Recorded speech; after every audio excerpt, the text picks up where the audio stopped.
கிறிஸ்துவுக்குள் பிரியமானவர்களே, இயேசு கிறிஸ்துவின் ஈடு இணையற்ற நாமத்தினாலே இந்த ஜேஎஸ்ஜே ஜெஸ்ஸி பைபிள் வேர்ட் சேனலுக்கு உங்களை அன்புடன் வரவேற்கிறேன். இந்த நாள்ல நம்ம தொடர்ந்து சங்கீத பகுதியை தியானித்து கொண்டிருக்கிறோம். அதுல இன்னைக்கு 17ஆம் சங்கீதத்துல முதல் 3 வார்த்தைகளை கடந்த வீடியோல நம்ம தியானிச்சிட்டோம். இன்னைக்கு நம்ம பார்க்க போறது 4ஆம் வசனம். மனுஷரின் செய்கைகளை குறித்து நான் உம்முடைய உதடுகளின் வாக்கினாலே துஷ்டனுடைய பாதைகளுக்கு விலக்கமாய் என்னை காத்து கொள்ளுகிறேன். இந்த இடத்துல வந்துட்டு சங்கீதக்காரனாகிய தாவீது கர்த்தரிடத்துல சொல்றாரு, மனுஷருடைய செய்கைகளை குறித்து. நம்ம மனுஷருடைய செய்கைகள் வந்துட்டு மோசமா இருக்கும்போது நம்ம வாயில என்ன பண்ணுவோம், அவங்கள திட்ட ஆரம்பிச்சிடும். இப்படி எல்லாம் பண்றாங்க பாரு, எவ்வளவு மோசமா இருக்காங்கன்னு.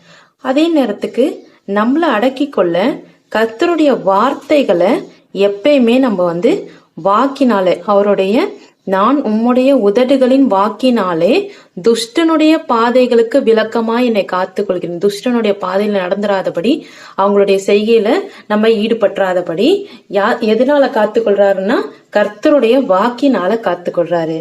அதாவது கர்த்தருடைய வாக்கு தத்துவத்தினால சங்கீதக்காரனாகிய தாவீது தன்னை காத்து கொள்றேன் அப்படின்னு சொல்லிட்டு சொல்றாரு. நம்மளுடைய வாழ்க்கையில கூட நம்மளுக்கு பல போராட்டங்கள், நிந்தைகள் வரும்போது, மனுஷர்கள் கிட்ட இருந்து வரும்போது, கர்த்தாவே நீங்கள் என்னை காண்கிற தேவன், என்னை காப்பாற்றும் ஆண்டவரே, நான் நிறைய வாக்கு தத்தங்கள் நம்ம வேதத்துல இடம்பெற்றிருக்கு. நீங்கள் சும்மா இருங்கள், நான் உங்களுக்காக யுத்தம் பண்ணுவேன் என்று சொன்னீரே, எங்களுக்காக யுத்தம் பண்ணும் ஆண்டவரே, இந்த வார்த்தைகளை கொண்டு எங்களுக்காக கொடுத்து இந்த வாக்கு தத்தம் எனக்கு கொடுத்துருக்கீங்களே அப்படின்னு சொல்லி வாக்கு தத்தத்தை பிடிச்சு நம்ம ஜெபிக்கும் போது, மனுஷருடைய செய்கைகள் எவ்வளவு கொடுமையா தீமையான இருந்தாலும் சரி, நம்மளுடைய துஷ்டனுடைய பாதைகளுக்கு நம்மளை விலக்கி காத்துக்கொள்ள அந்த வாக்கு தத்தங்கள் நம்மளுக்கு துணையா இருக்கும். அதுதான் சங்கீதக்காரனாகிய தாவீது அவருடைய வாழ்க்கையில அதை அனுபவிச்சிருக்கார். மனுஷருடைய செய்கைகளை குறித்து நான் உம்முடைய உதடுகளின் வாக்கினாலே துஷ்டருடைய பாதைகளுக்கு விலக்கமாய் என்னை காத்து கொள்ளுகிறேன். அவரை காத்து கொள்ள எது அவருக்கு உதவியா இருந்துச்சுன்னா உதடுகளின் வாக்கு. ஆண்டவருடைய உதடுகளின் வாக்குனால தாவீத தன்னை காத்து கொள்ள முடிகிறது அப்படின்னு சொல்லிட்டு சொன்னாரு. அடுத்த வசனத்துல பாத்தீங்கன்னா, என் காலடிகள் வழுவாத படிக்கு என் நடைகளை உமது வழிகளிலே ஸ்திரப்படுத்தும். நம்ம நடந்து போய்கிட்டு இருக்கும் போது சில நேரம் கால் வழுவி எங்கேயாவது தடுக்கி விழுற பார்ப்போம். அது மாதிரி இல்லாம நான் என்னுடைய நடைகள் எல்லாமே எப்படி இருக்கணும், ஸ்திரப்பட்டதா இருக்கணும். உமது வழிகளில் ஸ்திரப்பட்டதா இருக்கணும்.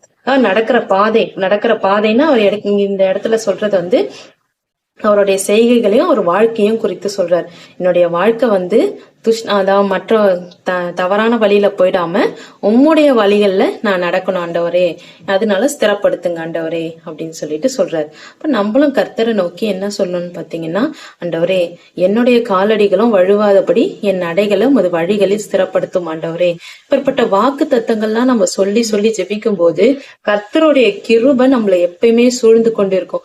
ஒரு தீமை வருதுன்னா அந்த தீமைக்கு நம்மள உடனே விலக்கி காத்துக்கொள்வாரு. நம்ம ஒருவேளை வாகனத்துல போகலாம், எதிர்த்து வர்றவங்க நம்மள இடிக்கிற மாதிரி வரலாம். கர்த்தர் அந்த நேரத்திலயும் நம்மள காக்க வல்லவரா இருக்கிறார். நம்ம எந்நேரமும் கர்த்தருடைய வசனங்களையும் அவருடைய வாக்கு தத்தங்களையும் நம்ம காத்து கொண்டு நடக்கும்போது கர்த்தர் நம்மை காத்து கொண்டு வழி நடத்துகிறவரா இருக்கிறார்.